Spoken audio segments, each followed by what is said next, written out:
Hi there, my name's Kirsten. This is the Paper Knits Podcast, episode number 38. I'm a knitter from Edmonton, Alberta, Canada, and I really love to knit, and I really love talking about my knitting on the internet. And so thank you for tuning in. I am on Instagram as @paper.knits, and I'm on Ravelry as This Is Paper Knits. Please feel free to like and subscribe to this video if you want to see more of my videos.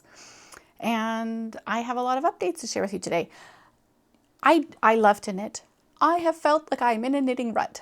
Just like not feeling super excited about a lot of my projects. They're just like kind of in like weird spaces where I'm like, okay, I just have to like do a whole bunch of like stockinette in the round. I don't know, just like not, I felt a little bit scattered. That might be part of just like the time of year that it is. I feel like probably this happens to me a lot in the summer. That's just my vibe. I don't know that for certain. Maybe I should look back on some of my old episodes. Maybe I had this exact same like conversation with my camera last summer. I don't know. Yeah, I've just felt a little bit unmotivated. My kids finished school. We're like into summer break. We're still trying to figure out our new routine. Like that's probably part of it too. But anyways, I do have some new projects that I've cast on because that's what I do. And some other random things that I've finished. And yeah, let's jump into it. First thing first, I am wearing my summer Sorrel tee, which is patterned by Wool and Pine. I knit this in 2020. It was my birthday cast on. It was my birthday in the middle of June. So this was my birthday cast on 6 years ago now. And I made it in Ancient Arts Socknado in like a fade of different colors. And I just like, I love how it turned out. This was my first time using hand-dyed yarn, and I remember feeling just such delight of like knitting and like seeing all the different like colors, all the different speckles and stuff come out as I was knitting it, and just like it was just like delightful. It's like, oh, I should try and regain that delight when I am knitting with hand-dyed yarn now, because like now it's like I've done it a ton, but like no, this is still it's very special, just like such a joy to knit with. So I don't wear this a ton, partly because it has a bit of negative ease, which I'm not accustomed to wearing that much. But I really like it. I really like how it turned out. I love my colors. I'm really happy with my fade that I did. Actually, why I was thinking about this top again, because I haven't worn it in a while, is one of my knitting friends posted a picture of their project that they were just swatching for. And I was like, I recognize that yarn. And so I asked, like, oh, is that Ancient Arts? And like, yep, sure enough. It's one of the same colorways that I have in my sweater. I was feeling very proud of myself that I recognized the colorway from like her little swatch. But it was the Matisse color from Ancient Arts. So I've got three different yarns faded in this one. So yeah, that's what I'm wearing today. Doesn't get a lot of wear, but every once in a while, still feels like a special project. Okay, my two random things that I finished in the last little while is I crocheted a little duck for my son's teacher because he requested, she likes ducks. And so he thought, that's great. That was a great idea for him that he wanted a little duck. I found the cutest knitted duck pattern. It looks exactly like the shape of like a rubber ducky. I was like, oh, this is so cute. No, he didn't like that one. So he picked some other random one that happened to be crochet, and it's fine. He had told his teacher like, oh, I'm going to get my mom to knit you something. And then I was feeling very particular about like, this is crochet. It doesn't matter. But anyways, here's a little duck I made. And then the other random thing that I finished was a pair of socks for my kid. And so he had requested magenta socks because that is his favorite color. And we chose this yarn together on the Fibre website, and I made one sock, and then in the meantime made him a different pair of socks on my knitting machine, and it was so fast, right? And I was like, oh man, I have to hand knit this entire other sock now. And I had done like a heel flap and gusset on it, and so I couldn't just do it on my knitting machine. But I got that done as well. And so now he has a nice pair of bright pink socks. And I just finished those the other day. He hasn't worn them yet. But those are my only FOs that I have finished. And that's probably part of why I'm feeling a little bit like unenthused right now about all my projects. It's like I have so many on the go that is of my own making. But nothing is close to being finished. And so a bit of a slog ahead on like quite a few of my projects. But also for my son with the magenta socks, he also wanted another pair. And we'd picked out this yarn together. It's leftovers from a pair that I had made for myself on my knitting machine. And so I had made the tubes for that. This is Comfy Cozy Knits, self-striping. I did the heel on the machine. And then I'm just hand knitting the toes and the cuffs. And he and I were picking out, I was out of this yarn. And so we were picking out a contrast color to go with this. And immediately he said, oh, I want yellow. Okay, I had this like nice gold color. And I was like, okay, like I think that would kind of go. And he said, no, I want yellow. And so we're using yellow. And this is what we're looking like so far. I don't love it. That would not have been my choice. But whatever. And there's another pair of socks for him. These are a little bit big for him because my math was wrong, but that's fine. He can grow into them, I guess. I'm just so thrilled that both of my kids have been wearing knitted socks now. I have mentioned this many times before, but they will not wear a knitted sweater. They each have a toque that they wear literally 24/7, and so I should just feel proud of that. But it gets a little bit complicated when they like need a wash, because then they want their toque because they always wear their toque. I need to make backups. But they have been wanting to wear knitted socks. And so, yes, I'm thrilled. I will put a bright yellow toe and cuff on your socks if that means that you will wear knitted socks. Okay, whip updates. I'm going to start with the one that I'm most excited about, which is my Tesselated Pullover by Andrea Mowry. And this had been put to the side for a little bit because I had to make decisions about that. And then that always slows me down a little bit. Let's get all of my yarn sorted out here. I have finished the front panel. As a reminder, this pattern is supposed to be knit in the round until you get to from the bottom up and until you get to the underarms, and then you split and knit the front and back flat. I'm just doing the whole thing flat. And I finished the front panel. This looks kind of funny right now because that's on the same barber cord, but I'm quite happy with how this has turned out so far. This almost looks like I could put it on.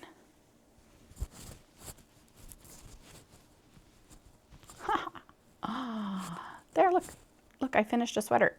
I had done the shaping on the one shoulder and then had to make a decision about how long I wanted to keep knitting. I wanted the neckline a little bit lower.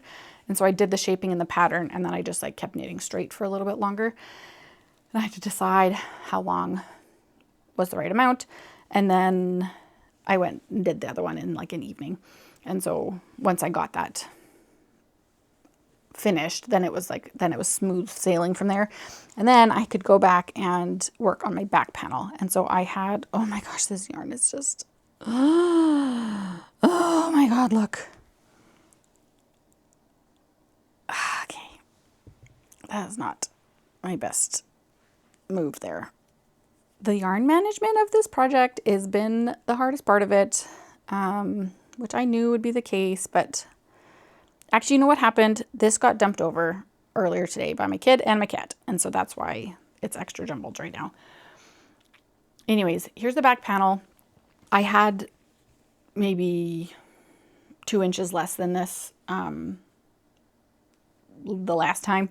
So I got to the underarm shaping. You have to cast on a little bit at the underarms. I actually went a little bit too far, so that was annoying because then I had to unpick, which is a little bit annoying in the slip stitch pattern. But that's fine. And now I've cast on at the underarms, and then I need to knit however long. One thing that was helpful in the pattern, I did not look at this ahead of time when I was making the changes to the like shoulder like height on this one. I didn't know if the pattern would specify how long to knit the back for, if it was like just by inches or whatever. I guess I could have figured that out, how many more inches I knit. What the pattern says is to knit like 13 less rows or something than what you knit on the front. Because then there's a little bit of shaping at the back neck. So this is easy now. I can just like knit back and forth. This feels more interesting to knit than just stockinette in the round because there's different colors, there's slip stitch pattern, like it just is more engaging for my brain, and so that's nice. I think I will get through this back panel like reasonably quickly. And I have not looked ahead to see what happens with the arms. And so I'm assuming the front and back get grafted and then you pick up for the arms and work down for the arms. So I am happy with how that one is going. It is not a summer sweater. I don't need to have it done anytime soon, but I am been enjoying working on it, and so it has been making more progress. I started that one back in April, and with yarn that I had bought at Christmas, and so I'm glad to like be getting this like made. I've been excited about this sweater, so I'm glad that it will be done soon. My other one, where are you? Where are you? That my brain immediately says. Is that what it is? Is that the line? And I'm so sorry. I don't even know what song that is. Intermission. Just wait. Where are you? Lyrics emo is the Google search suggestion there. Oh, Blink-182, obviously. Okay. Song confirmed. Now in my head. Okay. Back to the knitting. Rock Pullover by Tesselated. That has been my other one that I have been working away on. I do not remember where I was at this one last time, but now I am in stockinette in the round land. And previously, the stripes of this one had felt motivating to like, oh, every 8 rounds and I'm changing colors. That's no longer feeling super motivating. And now it's just like, I just have to get it done, you know? I really hemmed and hawed about how long to knit the front and back section before joining in the round. And there's been a lot of discussion in my knitting group about that. I don't know how many of us there are that are knitting this for Knit City Calgary.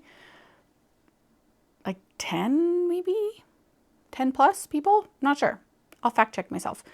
But we have been a lot of conversation back and forth about armhole depth because I don't know if somebody had knit it previously, maybe when the pattern first came out, and maybe the pattern had since been updated with like longer armhole depth. Anyways, we were all like paying attention to it, and almost all of us have had to add extra length to the back and front pieces before joining in the round. I joined my 2 front sections here at my V-neck and then kept knitting for a few inches and then joined in the round. I think if I remember correctly in the pattern, when you join the front pieces, you also join the back and front together. And so then your V-neck is at the same line as your underarm, which it would have been quite low for me. And so I just joined the front pieces sooner and then just knit the whole front panel back and forth and then started knitting in the round. It is fine. I've tried it on a bunch of times. I am expecting it will grow a tad with washing. This is the Sanduskarn Tin Lena. I think it will grow a little bit. It's fine as is if it doesn't grow, but like if I had just like a little bit more room under the underarm would probably be better. I stopped and wove in some of my ends because they were getting kind of crazy and bugging me. I think I mentioned this last time that I was going to do something at the front V here to try and prevent the stripes from warping.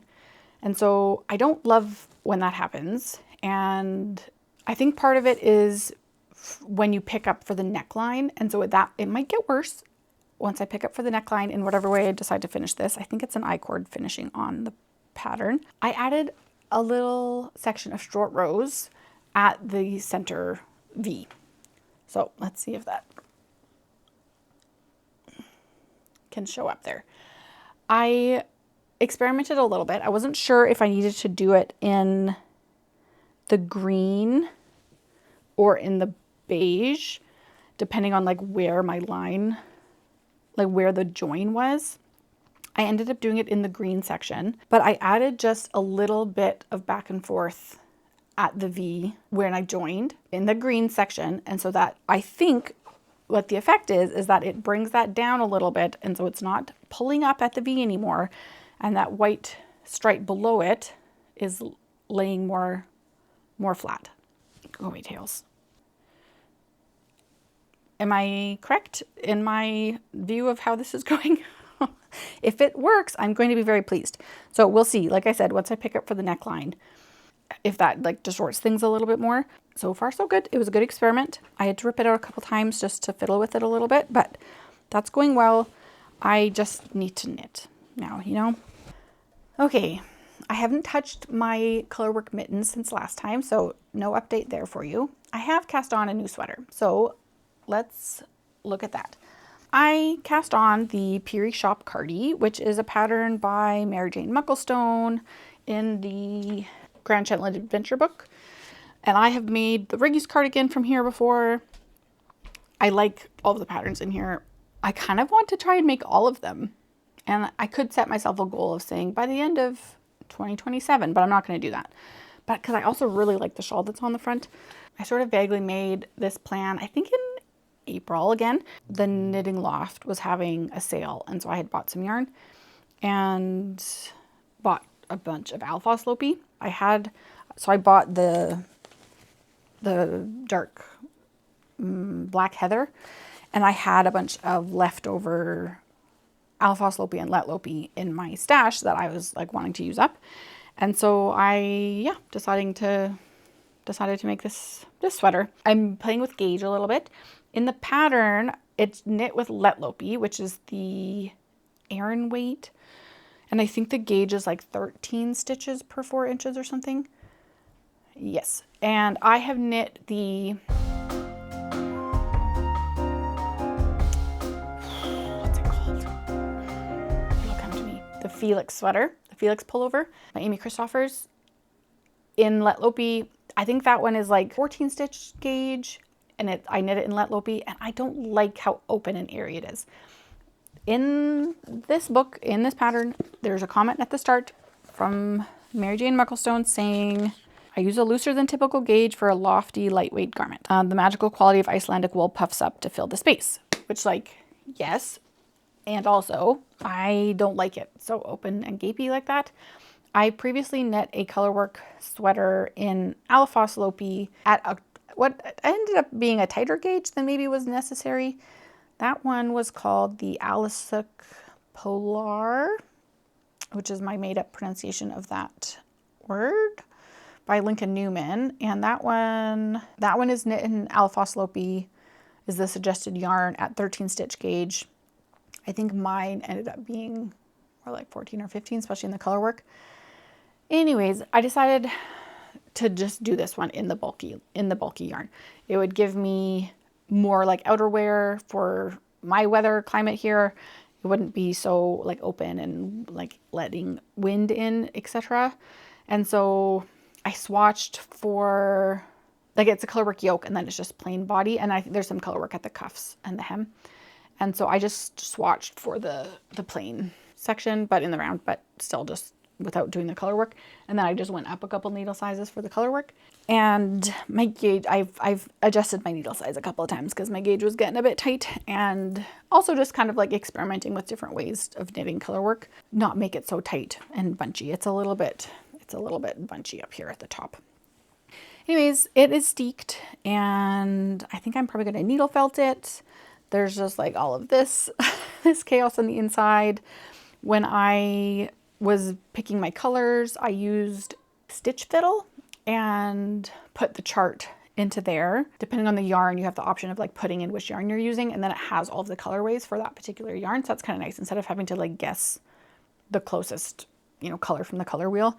So I could just put in that this one was Alpha Slopey Gray Heather, and it would have it right there. Or it was Let Lopey Dream or something. What's that one? Oh, Milky Way. That's this one. Anyways, I'm quite happy with my color scheme that I came up with. And then I'm holding my Let Lopey double.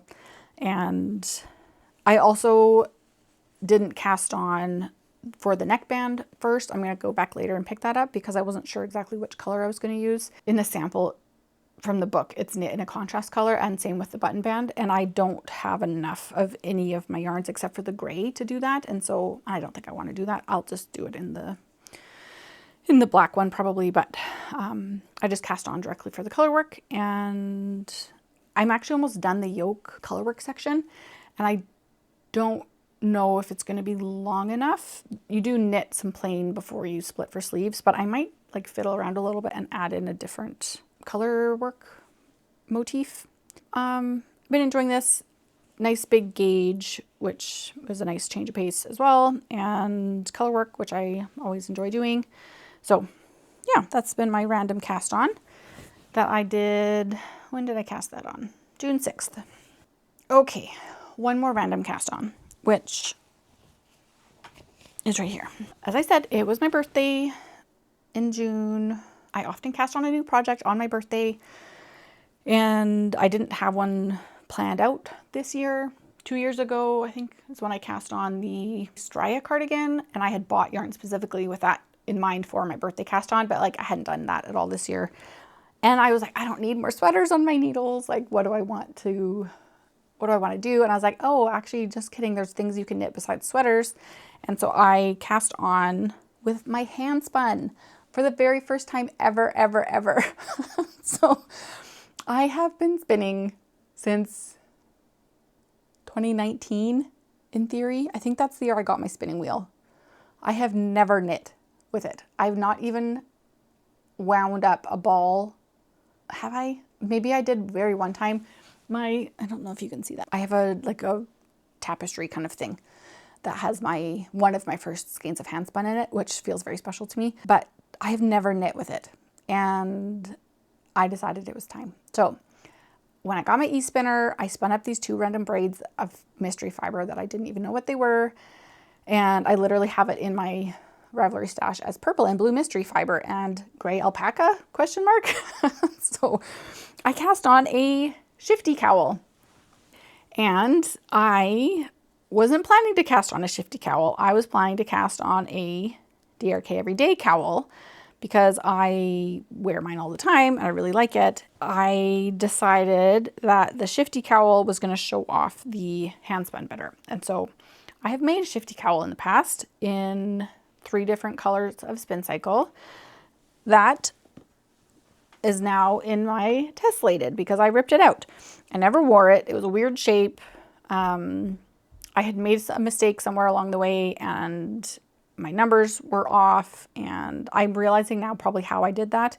Knitting it with just with 2 colors, with the main color and a contrast color, it's way easier to figure out where I'm at in the pattern. And also I knit that first one years ago. Well, not that many years ago, 2022. I guess that's 4 years ago, but still, that's I was a pretty established knitter by then. Also, it's called the Shift, not the Shifty Cowl. They're all the same in my head. It was beautiful. I'll put a picture of it, but I didn't wear it. And I was like, this yarn is so expensive. I cannot have it in a cowl that I never wear. So now it's becoming a very beautiful sweater, and I'm excited about that. Anyways, I've recast on another Shift cowl with my hand spun, and I think it will be okay. I don't know what my yarn weight is. It's quite variable. See that? Here's some, oh, that's quite fine. And then here's some like this, So I think it's turning out bigger than it should be. And I don't want it to be too big because I found the other one, my original Shift cowl, too long. And so I'm trying to copy the dimensions of the everyday cowl, which I like, but I might just shift gears here.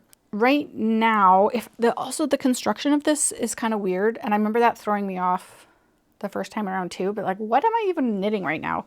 You cast on down here, and then you start doing increases on both sides to make this triangle shape, but then you stop doing increases here, and so then you get this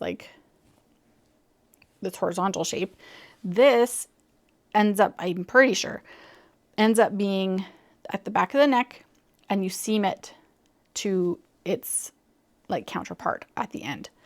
And then this will be the top, the neck, and then this is the point. But you can already see, like if this is around the back of my neck here, I barely made it back to my front.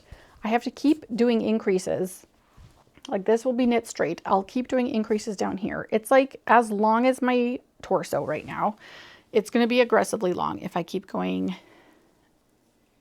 in the same manner. And I do not want it to be aggressively long. What I'm thinking of doing is ripping back to this point where I stopped increasing right here and just keep knitting and just knit and knit and knit. A triangle shaped shawl basically until I run out of yarn. I would also, I'm pretty sure I have more yarn than what I would have needed for the shift cowl, and I might as well just like use up as much of it as I can. So yeah, I think that, but it means I have to rip out like inches and inches of work. And I don't want to right now. I have been enjoying working on this. It feels really special to be using my hand spun. I feel like, I also just like feel self-conscious about it, because if I showed you these skeins and I was like, this is the very first hand spun I've ever made, you'd be like, wow, that's so great. Like, good for you for your first try. But like, no, just kidding. I made these like a couple of months ago after me literally having been spinning for years. I'm just not very good, and that's okay. That's okay. I do have, you can't see that, I have a bowl here with my finished hand spun for my Rocketeer cowl. It's much more even and nice. I have a couple other random bits and bobs of hand spun in there, but yes, that will be an imminent cast on because I also have to finish that in time for Knit City. But anyways, this was my birthday cast on. I just wanted something that felt special, and knitting with my hand spun felt special. So I'll keep plugging away at that. I will make some decisions about it and then keep working on that. Okay, I think that is all of my projects on the go. Well, my poor Miles shirt jacket that always gets cut out of my podcast. I was working on that a little bit too. I'll keep kicking that can down the road and update you about that later. And let's say that's all of my knitting projects. I took a class at Prairie Fibre Festival in Olds. That was, what day was that? June 13th. And I did a spinning class. And so that was with Michelle Boyd, who is a master spinner and has a couple of books. She just released a book like I don't know, 2 days later or something. And it was really good. It was about different drafting techniques.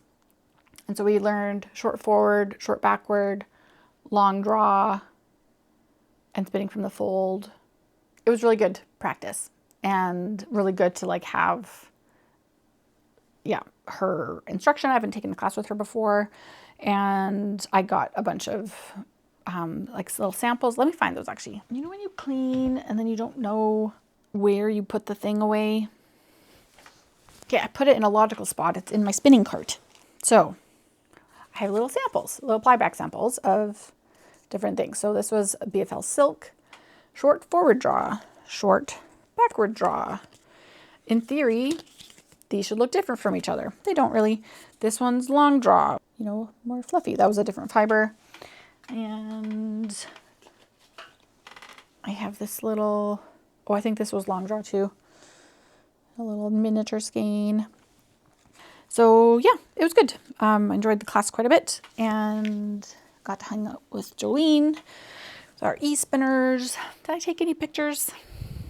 I'm not sure. Prairie Fibre Festival coming up in Lacombe in September, I think will be the next festival that I'm going to and I'm teaching at.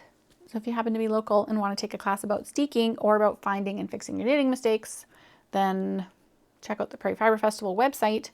And then 2 weeks after that is Knit City Calgary. And so we have tickets purchased. I did not sign up for any classes, and I don't think I'm going to.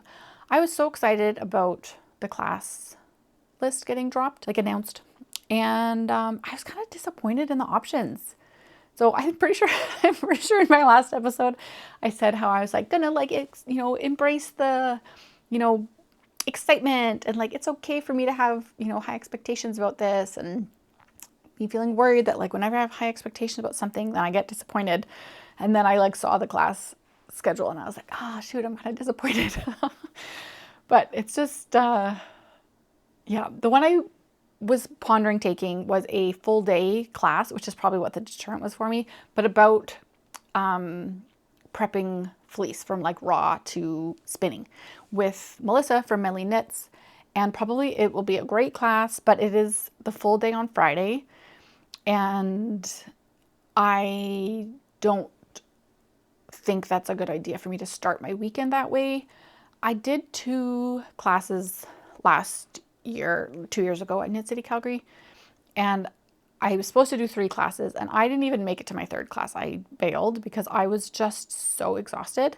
It's going to be a full weekend for me. I'm like really excited about it, but it's just a lot for my energy and capacity levels to be away from my home for 3 days, to be socializing for 3 days, to be, that's mostly it.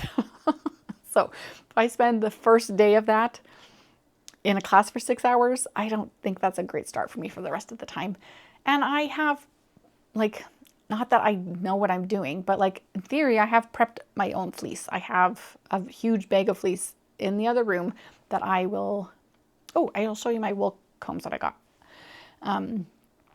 And I know in theory how to do these things. I don't know how to do them in practice. And so I just need to practice. So anyways, and then Michelle, who I did the class with at Prairie Fibre Festival, is also teaching a couple of classes. One of them is about changing your, what is it called? I think it's like changing the thickness of your yarn by adjusting the settings on your wheel. Obviously, that's not the title of it. It's a nicer title than that, but I think that's what the gist of the class is. And so that would have been the other one that I was considering. But technically, I have also taken that similar class with an instructor here in Edmonton. And again, just need to practice it. Me taking a bunch of spinning classes, if I don't actually take the time to then spin in my own time, whatever, it's a whole thing. So let me show you my wool combs that I got. I had given my husband a very extensive and very detailed list of birthday present ideas. And per his request, this one in particular, I was like, I wrote out line by line all the things because there was quite a few different like versions of it. Anyways, I have a set of wool combs and I have looked up every kind of wool comb that exists. I've tried to DIY myself some wool combs. They're hard to get in Canada, for one thing. There's a couple of like Louette brand ones that you can buy here. There were some mixed reviews about them, blah, blah, blah. Valkyrie is another big brand that makes wool combs. Anyways, these ones are by BAM Fiberworks, and I'd heard about them from, I'm not going to remember the name of her now, but she is a fiber person, spinner, teacher, whatever, that I follow on Instagram, and she has mentioned this company before, and so that's how I knew about them. I'd looked them up on Etsy before. They're based in Kentucky, and so it meant we were going to have to ship them from the States, which is a kind of a pain in the butt when you live in Canada. It seemed like a good birthday present idea. So here we go. It is the double row fine combs.